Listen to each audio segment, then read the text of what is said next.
The NFL is moving to a 17-game season starting in 2021, but not everybody is happy that there is going to be more football. While the expanded regular season schedule will probably have more revenue flowing in and extra week of couch time for fans, it wasn't well received by some players, coaches, executives, and even apparently a few owners. So why was it approved, and what are the implications of adding one more regular season game?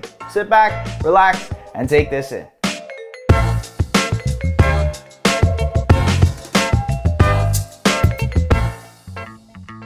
The makeup of the regular season hasn't changed in football since 1978, when the league decided to move from 14 games to 16 games and reduce the amount of preseason games from 6 to 4. But change has been on the horizon for the league since last season, when they expanded the amount of playoff teams from 12 to 14. The idea of going from a 17-week to an 18-week NFL season, don't forget the bye week, was a hot-button issue when the NFL Players Association was negotiating a new collective bargaining agreement in March of last year. The 17-game schedule was a sticking point for most players who opposed it, as evidenced by the vote count, 1,109 to 959, a difference of just 60 voters. But the extra game evidently proved to be the lesser of two evils, with the threat of a lockout looming over the players.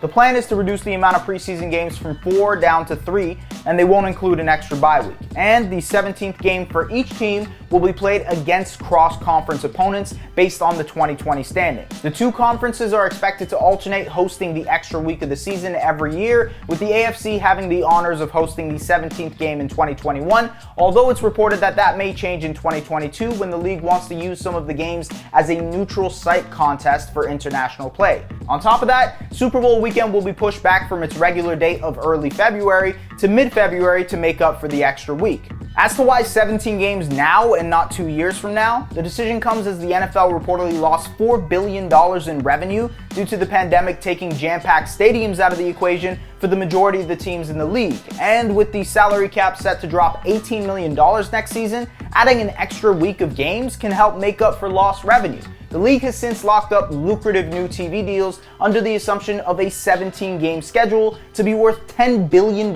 per year over 10 years beginning in 2023. And while this move makes a lot of sense in terms of a business and fan standpoint, the players don't seem to share the same enthusiasm. Here's Richard Sherman on the subject ahead of Super Bowl 54. It's odd to me, and it's always odd when you hear player safety is their biggest concern, and they're really standing up for player safety, but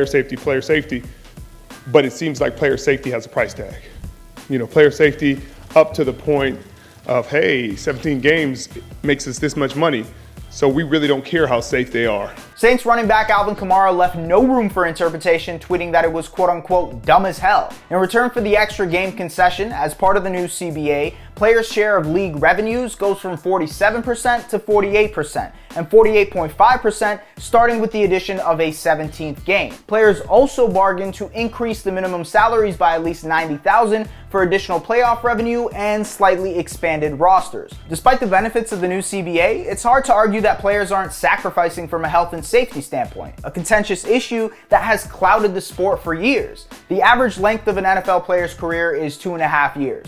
Adding an extra regular season game adds to the potential for more injuries and could decrease the overall length of a player's career in the long term. And while removing a preseason game may help, let's be real, most of the starters don't play most of the preseason games in order to avoid injuries in the first place. It could be argued the change will further diminish the quality and importance of practice games, which were already on the downswing. And what about the slippery slope to an 18th game or a 19th game? It doesn't sound so far-fetched that we'll get there eventually. Could we end up seeing load management in football? The correlation between football and brain trauma has been well documented. A 2019 study published in Annals of Neurology found the risk of CTE, a neurodegenerative disease associated with exposure to contact and collision sports, approximately doubled for every 2.6 years spent playing the game. But at the end of the day, the players voted to approve this, and in the long run, it should ensure that more money ends up in their pockets as well. If we can agree on one thing, it's that the extra game will ultimately result